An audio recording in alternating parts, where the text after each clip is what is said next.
Nommé en janvier 2022 en remplacement du professeur Luc Marus Ibriga, Philippe Couton-Nyon, inspecteur du Trésor et précédemment conseiller à la Cour des comptes, prend officiellement les commandes de l'Autorité supérieure de contrôle d'État et de la lutte contre la corruption, ASELC. L'audience solennelle de sa prestation de serment est intervenue ce jeudi 10 mars 2022 à Ouagadougou dans la salle d'audience du Conseil constitutionnel.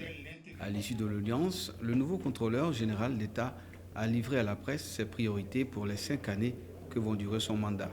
Celle-ci se résume autour de 9 points, au nombre desquels le renforcement de la coopération interagences pour faciliter la localisation des biens des Burkinabés à l'étranger, la création de plans de carrière dans les ministères pour éviter le devoir de reconnaissance qui est le nid même de la corruption, faire en sorte que l'intégrité aussi soit récompensée dans l'administration et la mise en place d'un registre foncier pour pallier l'épineuses problématique qui touche bon nombre de nos pays. C'est de mettre en place un registre foncier qui va permettre donc d'avoir par personne les immeubles qui sont les immeubles donc par personne, et cela permettra donc de pouvoir cerner un peu donc le patrimoine donc de tout un chacun. En 2020, le rapport du Réseau national de lutte anticorruption RENLAC sur la corruption indique que les pratiques de corruption sont très fréquentes au Burkina Faso.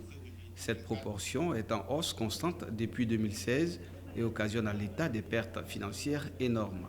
Selon le Centre de recherche appliquée en finances publiques CERA-FP, c'est à titre d'exemple plus de 373 milliards de francs CFA de pertes en 3 ans pour les seuls cas des fraudes fiscales et des flux financiers illicites. C'est fort de ce constat que le nouveau contrôleur veut faire de l'ASELC une institution de référence en matière de lutte contre la corruption. Nous avons aussi des attentes à l'endroit donc des autorités de notre pays, à l'endroit donc des gouvernants. Nous souhaitons que nous osons repenser le paradigme dans notre pays, faire en sorte qu'au Burkina Faso, on ne récompense que l'intégrité, l'intelligence et l'énergie des fils, mais pas seulement l'intelligence et l'énergie. Le contrôleur Philippe Couton-Nyon est titulaire d'un MBA en audit et contrôle de gestion. Également doctorant dans cette spécialité, il est l'auteur du livre Finances publiques, le manuel du financier burkinabé. Depuis 2019, il occupe des responsabilités, notamment à l'université professeur Joseph Kizerbo, ainsi qu'à l'École nationale des régies financières ENAREF.